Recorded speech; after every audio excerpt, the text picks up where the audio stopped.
بسم الله الرحمن الرحيم. الحمد لله رب العالمين، والصلاة والسلام على رسول الله الأمين وعلى آله وصحابته أجمعين. يا أيها الذين آمنوا اتقوا الله حق تقاته ولا تموتن إلا وأنتم مسلمون. براني عزيز خوشويسم لبابتي تفسير كمانا تفسير قرآن فيروز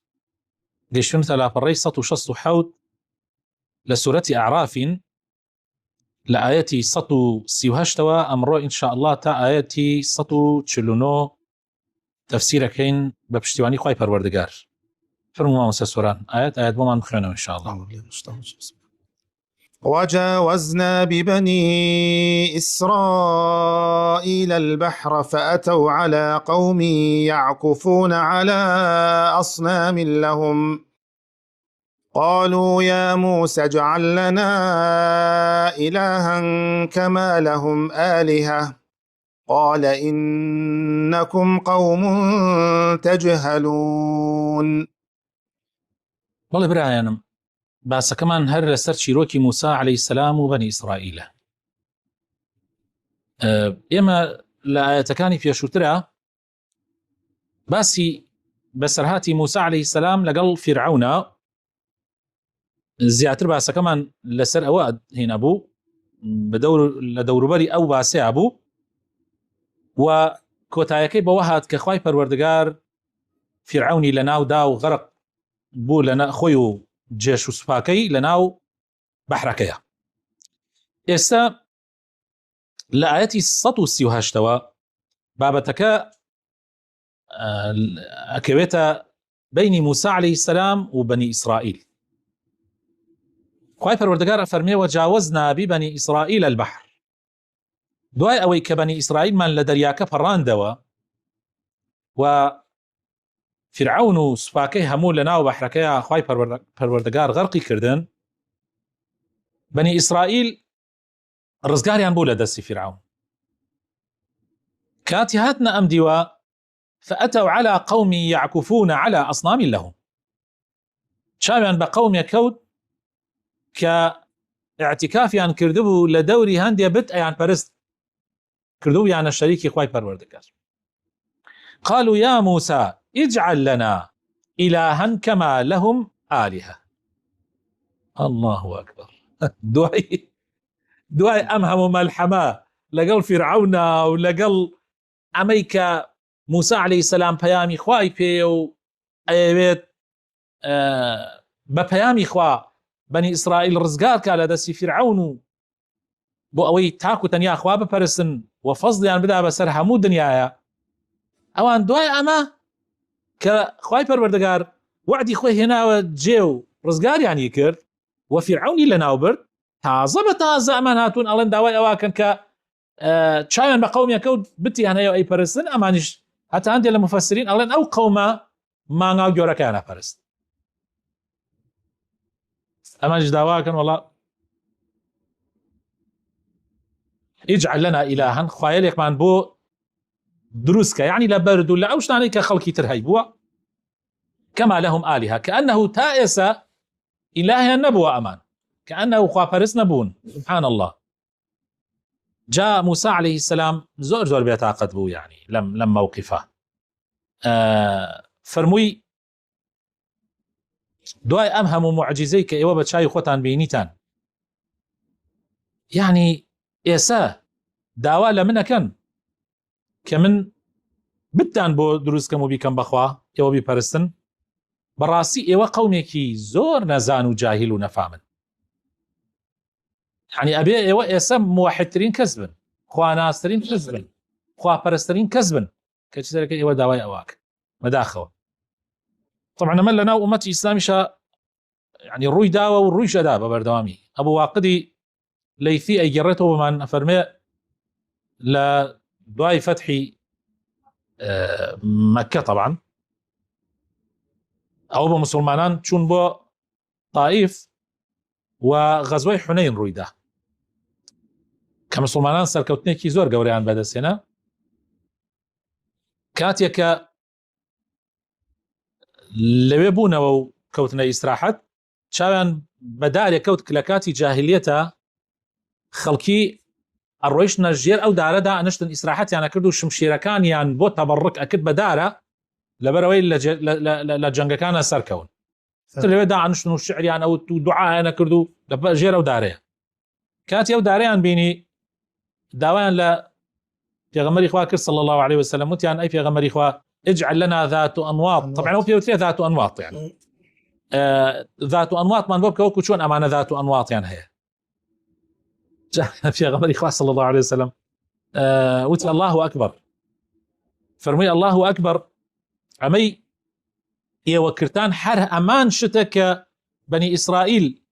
داويا لموسى كرد يعني أم داويا وهر همان داويا كبني إسرائيل داويا لفي غمر موسى كرد عليه السلام وتيان اجعل لنا إلها كما لهم آلهة قال إنكم قوم تجهلون يعني إيوش قومك جاهل براستي نفامن طبعا خوديار أو أصحاباني كسردمانيك زور لقل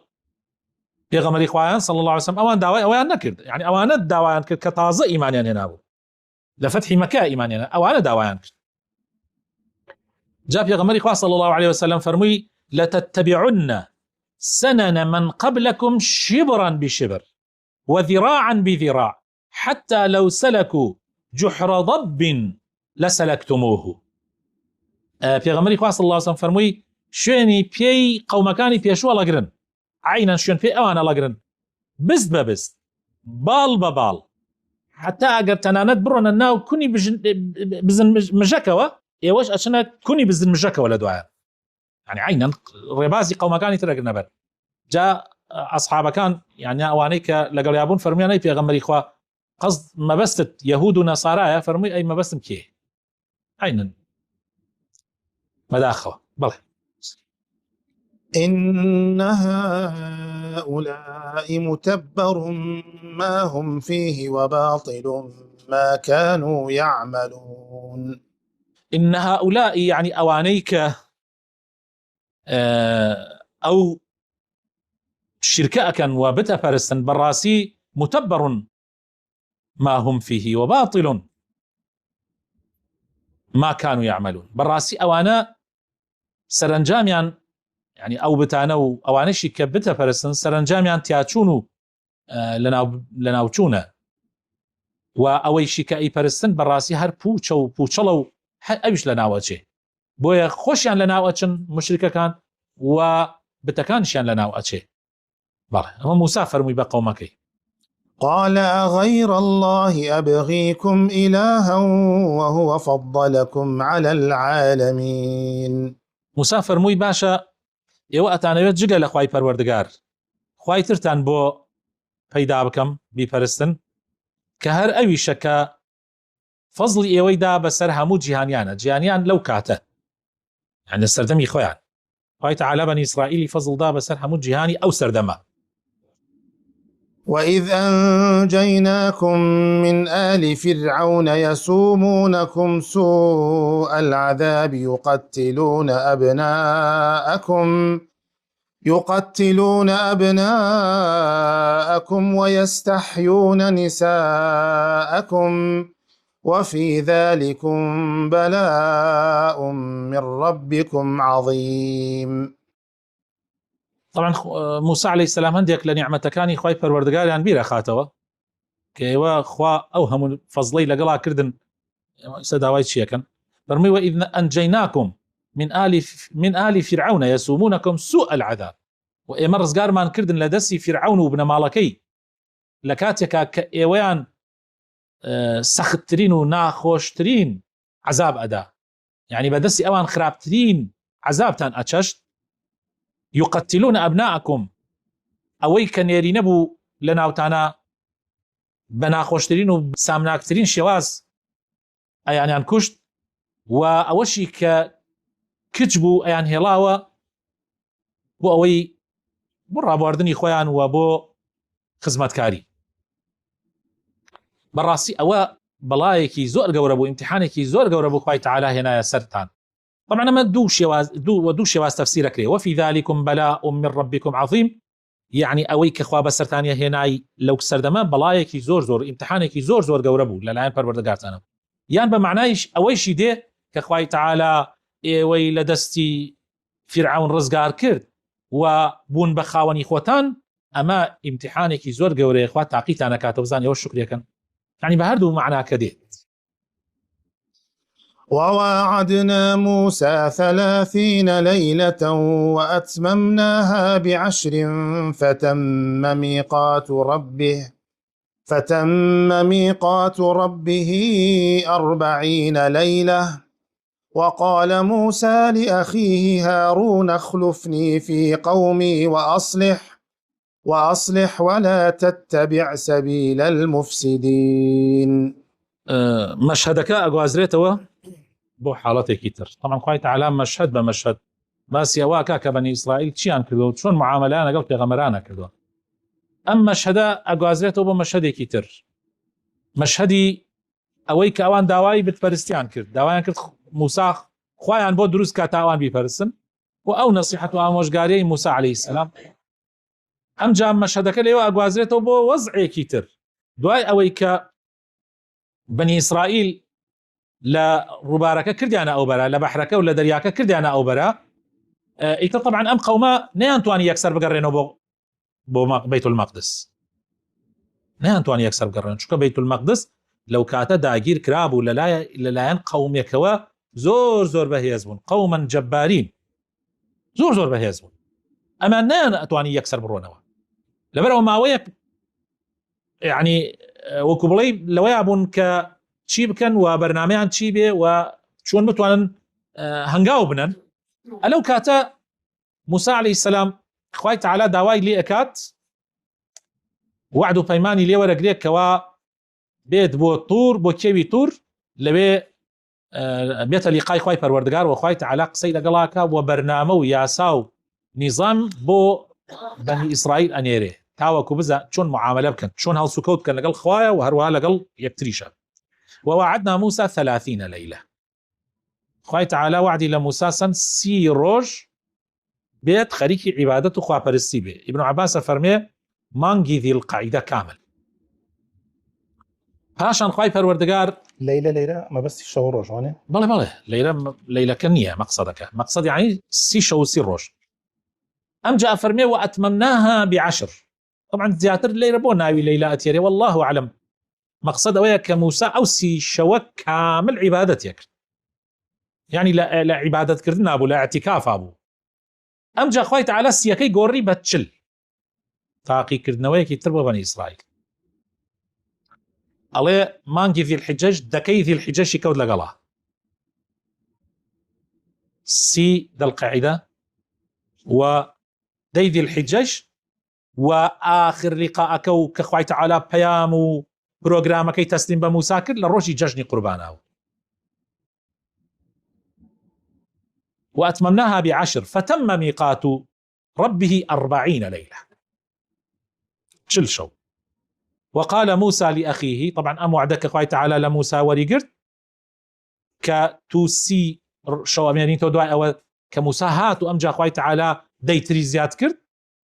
ئەلەو کاتە کە موسا بەنی ئیسرائیل بەجێڵا کێی لە شوێن خۆی دانا؟ هارونی برای پێغەمبەر هارون. وقال موسى لأخيه هارون اخلفني في قومي، فەرمووی تۆ جێنشینی من بە لەناو قەومەکەمە. پێغەمبەری خوا صلی الله عليه وسلم جارێکیان علی بەجێ تێڵێ، ئیمامی علی زۆر بێتاقەتە چونکە لە هەموو غەزاکانە لەگەڵ پێغەمبەرا بووە، حەزی کرد ئەم جارێش بچێ لەگەڵێ. فەرمووی حەز ناکەی وەکو چۆن موسا عەلەیهی السەلام هارونی برای لە شوێن خۆی جێڵا کاتێ بەنی ئیسرائیل بەجێڵا، منیش وەکو هارون تۆ بەجێ بێڵم بۆ دڵخۆشی علی. حەز ناکەی؟ جا لێرە موسا عەلەیهی السەلام هارون بەجێ دێڵێ لە شوێنەکەی خۆی لەناو قەومەکە و پێی فەرمووە ئەصلح، و خەریکی چاکسازی و چاکەکاری بە لە ناویانە، یعنی بە ڕێکۆپێکی حکم و هینی خوای پەروەردگاریان بەسەرا جێبەجێ بکە. ولا تتبع سبيل المفسدين، هەموو قەومێ خراپەکانی تیانێ شوێن کەوتووی هەموو قەومەکان، هەموو پێغەمبەرەکان، قەومی هەموو پێغەمبەرەکان بڕێ مفسید و خراپەکاری تایە. بۆیە ئاگات لێ بێ، ئاگات لە ڕێبازی مفسدین بێ، نەیان یعنی هینت کەن. طبعا بێگومان هارون نەخۆی مفسیدە نەعوذ بالله، و نشونی ڕێبازی ئەوانەکەی بەڵام ئەمە تەذکیرەیەکە لایەن پێغەمبەر موساوە و ئەویش پێغەمبەرە ئەمە جەختکردنەوەیە لەسەر ئەوەی کەوا هارون ئاگای لە خۆی بێ. بەڵێ ولما جاء موسى لميقاتنا وكلمه ربه قال رب أرني أنظر إليك الله قال لن تراني ولكن انظر إلى الجبل فإن استقر مكانه فسوف تراني فلما تجلى ربه للجبل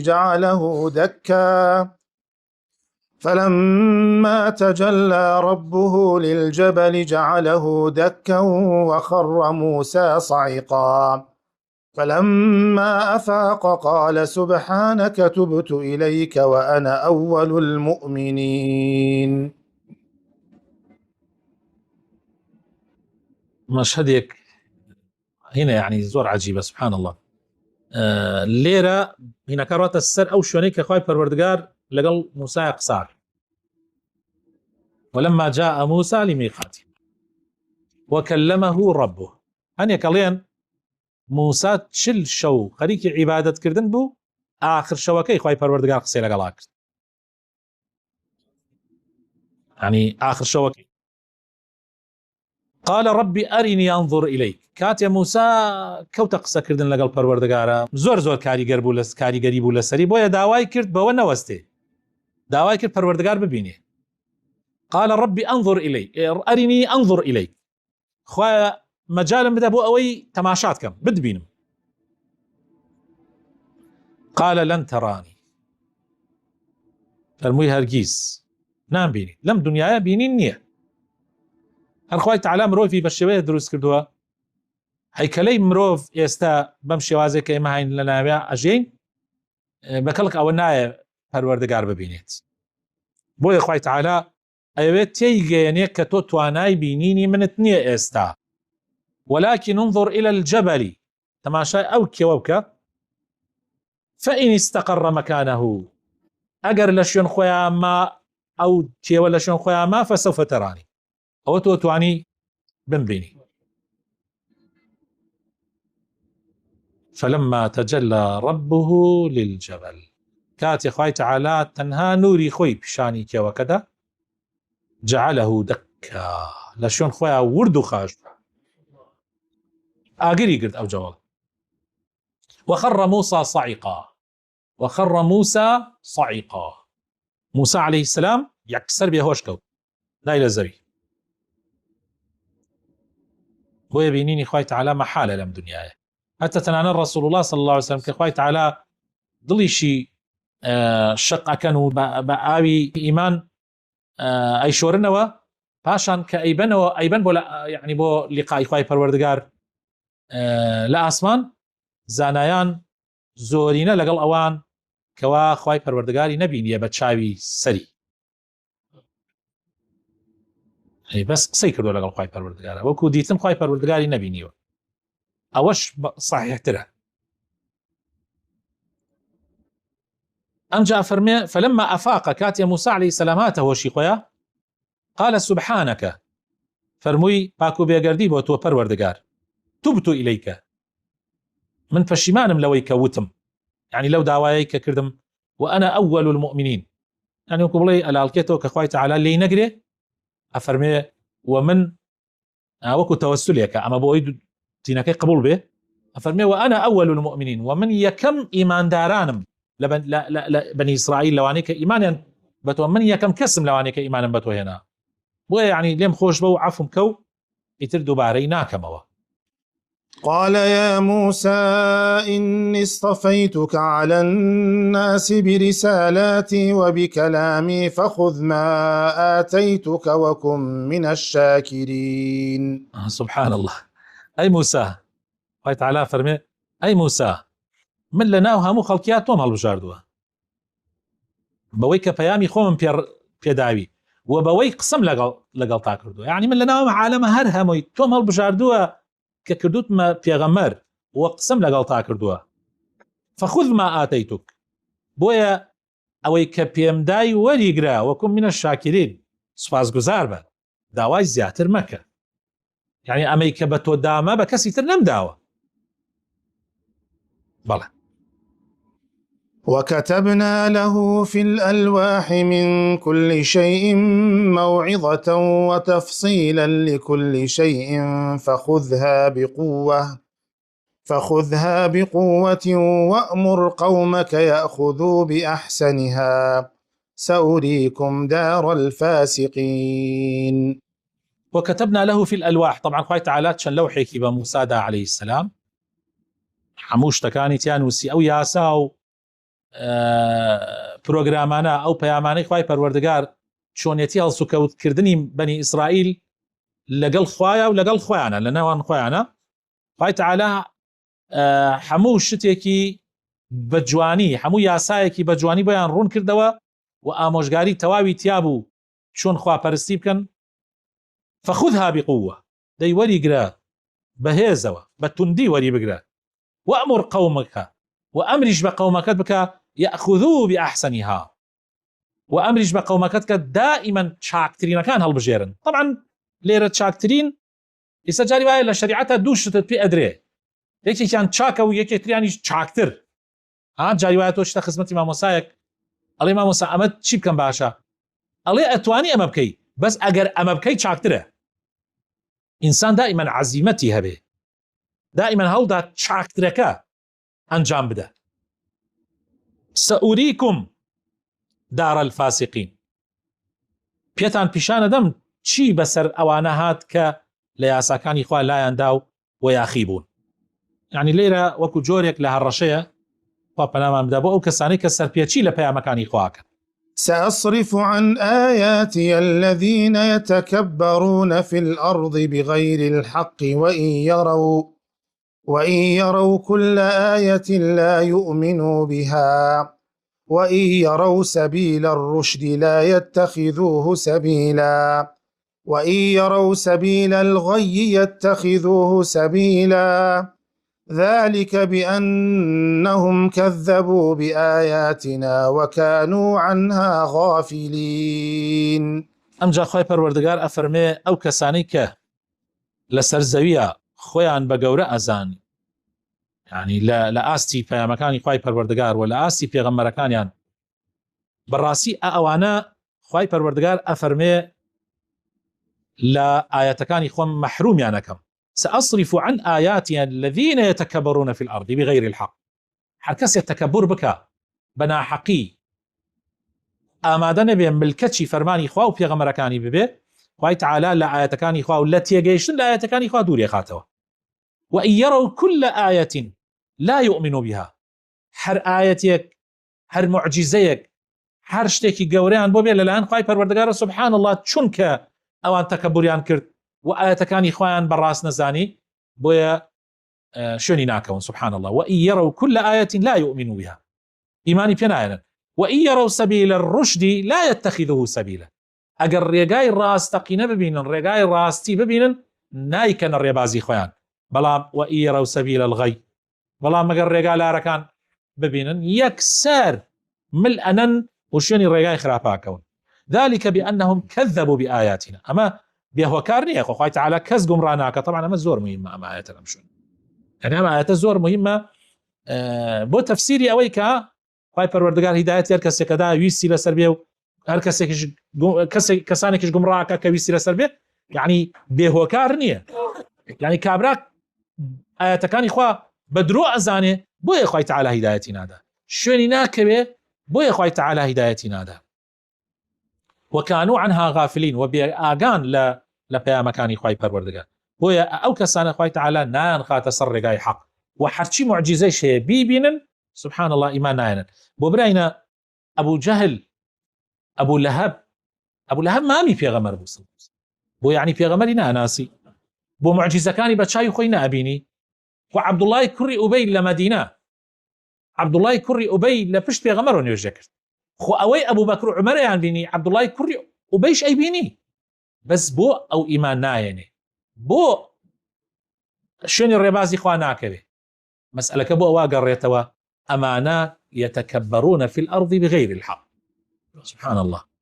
وهي يعني خيالت خاوة كاتب ببيني كسانيك كتكبر أكن لسر زويا بغير الحق بين سر غير راس مستحيلة والله بلى. والذين كذبوا بآياتنا ولقاء الآخرة حبطت أعمالهم هل يجزون إلا ما كانوا يعملون. وأوانشك باوریان بە ئاەتەکانی خوا نەکرد و ئاەتەکانی خوای پەروەردگاریان بەڕاست نەزانی و شوێنی پێغەمبەرەکان نەکەوتن حەبیطەت ئەعمالهم با چەند کردەوەی چاکیشیان هەبێت سوبحان الله هەموو کردەوە چاکەکانیان بەبایە ئەچێ هەمووی پوچەڵە بێتەوە هەمووی بەبایە ئەچێ هەل یوجزەونە إلا ما كانوا يعملون. چاوەڕێی چی شتێکن چی سزایەکن تەنها ئەوە نەبێت کە يعني کە لە نیەتی خۆیانە هەبووە کاتێ هەر کردەوەیەکیان کردبێ ئەوان زۆربەی جار ئەو نیەت ئەو کردوانەی کە کردیانە بۆ ئەوە نەیان کردووە کە وەکو بڵێ خوالیان ڕازی بوو بۆ ئەوە نەیان کردووە کە خوالیان قبول کە بەڵکو تەنها لەبەر مەسلحەتی خۆیان کردویانە لەبەر ئەوە کردویانە خەڵک بڵێ ئەمانە باشن خەڵک يعني وەکو ئاماژەم پێکرد مزگەوت دروستەکە کابرا جاری وا هەیە واللهی نیەتی ئەوە نییە ئەمە خواپەرستی يعني بۆ خوا دروستیکە آخر ئەمەیە بۆیە عملی ئەوان وەرناگیرێ ئەوان چاوەڕانی چین وەک چاوەڕانی ئەوان کە کارێ بۆ خۆیان نیان کردووە پاداشتی بدرێت پاداشیان بدرێتەوە لەسەری واللهی پاداشیان نادرێت پاداش بە پێی ئەوەیە کە خۆت نیەتت هەبوو. واتخذ قوم موسى من بعده من حليهم عجلا جسدا له خوار ألم يروا أنه لا يكلمهم ولا يهديهم سبيلا اتخذوه وكانوا ظالمين. سبحان الله. مشهدك ئەگوازرێتەوە بۆ ناو قەومەکەی موسى عليه السلام لە کاتێکە موسى هالە کێوی توور هەر 30 ڕۆژەکە تەواو نەبوو قەرار وا بوو موسى عليه السلام 30 ڕۆژ بووە بێتەوە بوو بە 31 سامری دا پەڕی وتی موساتر ناگەڕێت. سامری کابرایەکی ناودار بوو لە ناو بەنی ئیسرائیل و بڕێک حیلە و فێڵ و فرتیشیە بوو لە کاتی پێشی موسى عليه السلام و پێشی هارون. فکرەی لە ڕێگاها گۆرەکەکە تەسیری کردوان وتیان گۆرەکەیان بینی وتیان اجعل لنا إلها كما لهم إله وتی موسى تازە ناگەڕێتەوە ڕۆی با من ئەو خواتان بۆ دروست کەم کە داواتان کرد ئاڵتونەکانتان کۆکەنەوە. طبعا کەسێکی ناودار بوو قسە ڕۆیشتوش بوو دەستی کرد بە کۆکردنەوەی ئاڵتون و گۆرەکەیەکی دروست کرد بە شێوەیە کە طبعا شەیتانیش یارمەتیدا هەوا لە شوێنێک و ڕۆی لە شوێنێکی ترەوە دەرەچوو ئەی بۆ ڕان جۆرێک لە بۆ ڕاندنی وەکو مانگا دەنگی مانگای لێ دەرەچوو ئیتر هەر ئەو دەنگی لێوە دەرەچوو باکە ڕۆیشت و دەنگ ئیتر بەنی ئیسرائیل هەر هەموویە شنە ڕکوع چونە سوجودا بۆی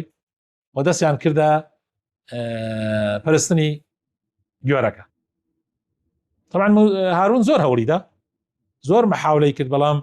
گەیشتە حەدێ خەریک بوو تەفریقەیە دروست بێ لە ناو بەنی ئیسرائیلە و بەنی ئیسرائیل لە یەک جودا ببێ بۆیە هارون بڕیاریدا کە چاوەڕوان بێت تا موسى ئەگەڕێتەوە. هارون ئەی فەرموو برا موسى دێتەوە بەڵام ئیتر ئەو شەویت نایەتەوە و لەوێ نیزاعێ دروست بوو. هارون بڕیاریدا هیچ حرەکەیەک نەکا کە ببێتە مایەی تێکدانی ڕیزی بەنی ئیسرائیل تا موسى ئەگەڕێتەوە چونکە لەگەڵ هاتنەوەی موسایە یەکسەر ئەوەی کە سامری کردێتی هەمووی پوچەڵە بێتەوە چونکە ئەوتی موسى ناگەڕێتەوە. جا خوای تعالی فەرمێ واتخذ قوم موسى من بعده من حليهم لە حولیەکانیان عجلا گۆرەکەیەک جسدا له خوار شکلی يعني گۆرەکەیەک بوو خوار يعني دەنگی مانگا وەکو چۆن مانگا بەڕانە دەنگی مانگای لێوە هات. ئەلەم يروا أنه لا يكلمهم خوای تعالی فەرمێ يعني نابینن ئەوە نەقسەیان لەگەڵاکە نەڕێگایان پێ پیشانەدا نە ئامۆژگاریەکیان ئەکا اتخذوه وكانوا ظالمين. طبعا ئەوەیان کردە خوا نعوذ بالله و بتأكيد ئەوان ستەمکار بوون و زوڵمیان لە خۆیان کرد خوا پەنامان بدە. ولما سقط في أيديهم ورأوا أنهم قد ضلوا قالوا لئن لم يرحمنا ربنا قالوا لئن لم يرحمنا ربنا ويغفر لنا لنكونن من الخاسرين. طبعا بەسەرهاتی ئەم گۆرەکەکەی بەنی ئیسرائیل لە قورئانە لە چەند شوێنێکا دووبارە بۆتەوە. لێرە هەر خوای تەعالا بەس مەشهەدەکە ئەخاتەوە بیر، یعنی بۆی بزانین کە بەنی ئیسرائیل چیان کرد و چۆن ناسوپاس بوون بەڕاستی بەرامبەر بە خوایی کە ڕزگاریانی کرد. لێرە مەشهەدەکە بەمە کۆتایی پێهێنێ خوای تەعالا، تەفاسیلی زیاتری پێنادا. ئەفەرمێ کاتێک موسا گەڕایەوە، کاتێک موسا عەلەیهی سەلام گەڕایەوە و بۆیان دەرکەوت کە ئەوەی ئەوان کردویانەتە خواخوانیە و گومڕابوون، قالوا دەستیان کردە دوعاکردن و پاڕانەوە و یعنی تۆبەیان کردوایە على ئاساس قالوا لئن لم يرحمنا ربنا ويغفر لنا لنكونن من الخاسرين. وتیان ئەگەر پەروەردگارمان ڕەحممان پێ نەکا و لێمان خۆش نەبێ بەڕاستی ئێمە لە خەسارۆمەندان نەبین. هەم باش. طبعا موسى عليه السلام بەوەلیان ڕازی نەبوو، سامری دەرکرد لە ناوبەنی ئیسرائیل و بەسەرهاتەکە ئێمە لە سوورەتی ئەلبەقەرە و لە چەند شوێنێکی تریشا باسەکەمان بە درێژی باس کردووە و لە شوێنی تریشە هەم باسەکرێت. داواکارم لە خوای پەروەردگار بخاتن ناوجوانەکانی خۆی ڕەحمان پێ بکە و هیدایەتماندا و دامەزراومان کە لەسەر دینداریتی و لەسەر ئیسلامەتی و بەهۆی گوناحەکانی خۆمانەوە بەهۆی تاوانەکانی خۆمانەوە خوای تەعالا گومڕامان نەکا و لە ڕێگا لامان نەدا. ئامین ئامین.